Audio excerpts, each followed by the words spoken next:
for him overwhelmingly. They didn't listen to him. They rejected that because they have more connective tissue with Donald Trump and his agenda. And so I think, look, I wouldn't say he's slouching. I think Obama is not slouching to irrelevance yet, but certainly toward annoyance. And for him to call other people scolds after that's exactly what he did is pretty rich. What's going on, Novasquad? Welcome back to the channel. So as you heard, Donald Trump actually had signed a peace treaty that actually had brought him peace towards the Middle East, which is actually a huge win for him. Despite that you actually hate him or you love him, whatever and such, this is going to be huge because Joe Biden had tried to, well, I wouldn't say he had tried to, he had so-called tried to fund the war to actually continue to go on instead of trying to sit him down and just talk about it stuff. And shoot, even the View, all of the ladies actually had admitted that if this peace treaty actually fulfills, that this is going to be a huge win, and they have to admit that Trump did his thing as far as like actually bringing peace towards the world once again. So we're going to watch this video. This clip is from the Fox News and everything. So I want to actually, give up my take and see what they had got to say. Then I will pause every now and then. So without further ado, let's get right into it. President Trump is back in Washington this morning from the Middle East after signing off on the peace plan to put an end to the Israel-Hamas war. The historic deal earning Trump praise from all sides, including some of his most vocal critics. Look, I don't think that we should hold any credit where it's due. And I commend the people who have been a part of this process. I'd commend the Qataris, the Egyptians, and the president. It's a really significant first step, and I really commend President Trump and his administration, as well as Arab leaders in the region. Here to react is former counselor to President Trump and Fox News contributor Kellyanne Conway. So there's a lot of minimizing going on there, but at least they cough out the name. Should we take that as a victory? They do, and thanks, Charlie, for having me. I noticed on Twitter a lot of our Democratic elected officials are commending what happened yesterday, but they're leaving out the word Trump. You know, it's been several years, Charlie, since Twitter went from 140 characters to 280. They can put five more letters in there, but they just can't. Dang. And look, I think the real question yesterday was Barack Obama trying to get in on this.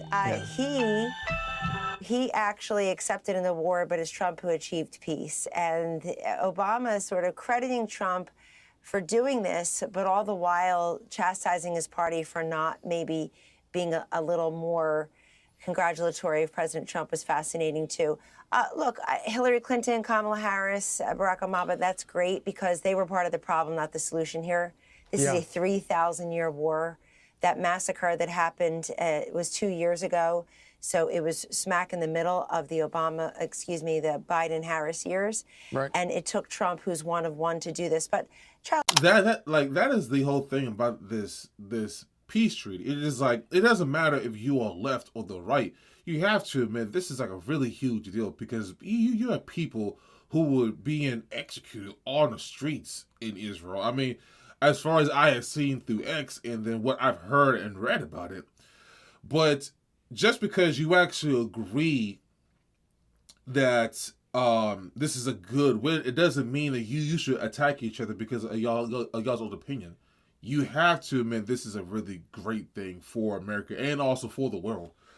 Because for Trump doing this, for his first year in office, in his second term doing this right here, when you had Biden, who was literally in office for, okay, you had the 8 years when he was vice president. So you have the other 4 years when he was president. Nothing has changed over there as far as like war, because like war generates money when you actually like jack up the prices on gas, foods, basically everything costs a living to actually fund the war. And then I'm pretty sure they actually put some of that money in their own pockets as far as we had seen through their tax returns and things like that. But again, you have to admit this is a really huge win for the world, not just for America. And it's not about Trump. Like, can we just like stop saying this is all about Trump? This is just for the world in general. So I mean, again, like I voted for Trump, but then I'm not like solely saying like, this is great for Trump.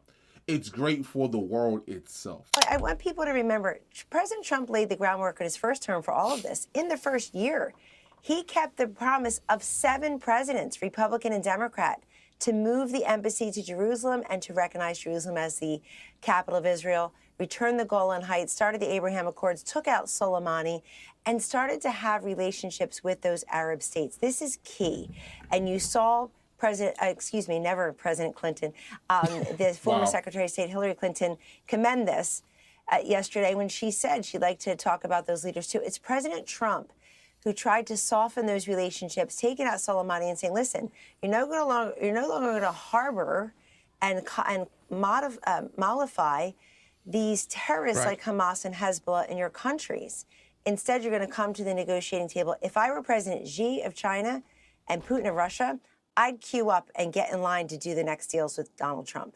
Yeah, the key to President Trump is appealing to people's self-interest, and he's always very wise about that. And even your greatest enemies, even if it's Hamas. You mentioned President Obama. He is back to lecturing. I want to play a clip for you and get your response to it. What I saw and I think this was a fault of some progressive language, was almost asserting a holier-than-thou superiority that's not that different from what we used to joke about coming from, the right and the moral majority and, our way, and a certain fundamentalism about how to think about stuff that I think was dangerous. So Obama is now lecturing us about not being holier than thou. I want everybody to roll the tape in 2022, but particularly, Charlie, in 2024, when it was Obama out there wagging his finger, scolding and shaming and screaming sometimes from his bully pulpit, demanding that people listen to him and vote for Kamala Harris or Joe Biden or Senate candidate X. And by the way, a lot of folks didn't listen to him, particularly young African-American and Hispanic men who voted for. Yeah, because like that was when he had tried to bash all of the black men for not voting for Kamala Harris, when he had said that, why would you not want to vote for a person who actually grew up the same way as you, the understanding the struggles and X, Y, and Z, which obviously that was false when we had found out that Kamala Harris had gone to a private school and lived with her mother, and come to find out that she didn't really stay with her father, and then try to lie about that she was, black and such, which, again, that is my own opinion, but it's just the sheer fact that you got Obama going in circles trying to say that you don't need your father, and then you coming back and trying to say we are not holier than thou to praising Trump for this win. It's like, so do you want him to fail? Do you want the world to set on fire just to prove his point?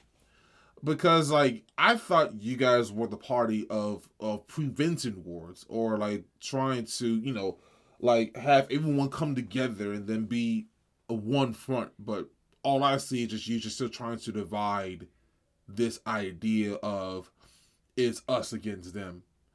Like, honestly, it sounds like to me the Democrats want another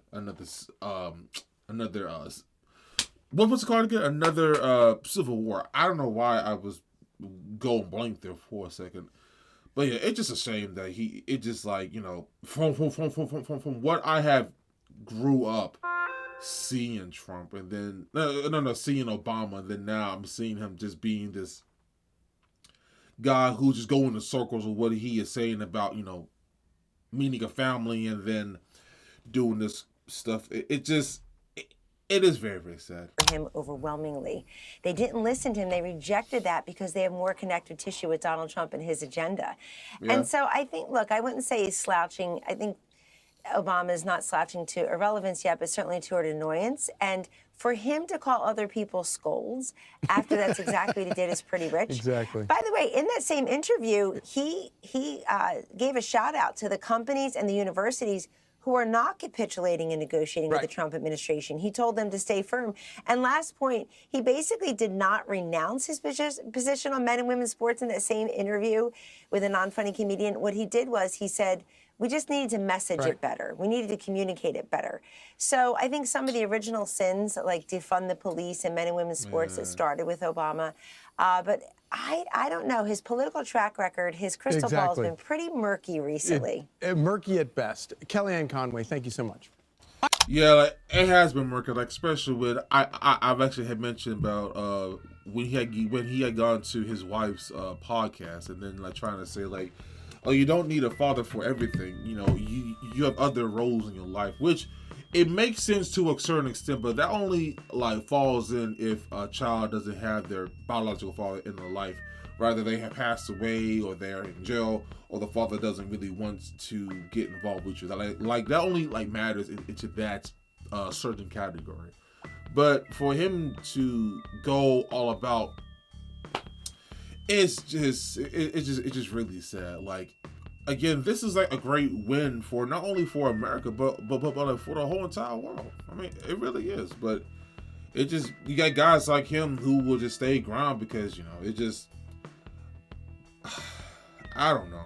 I mean, I wish I knew the answer, but it is what it is. If you guys really enjoyed this reaction today, make sure you hit that like button, subscribe, and share. Let me know in the comment section down below what you to react to next. Thank you so much for watching. And as always, my name is Russell, and I'll see you guys next episode. Peace.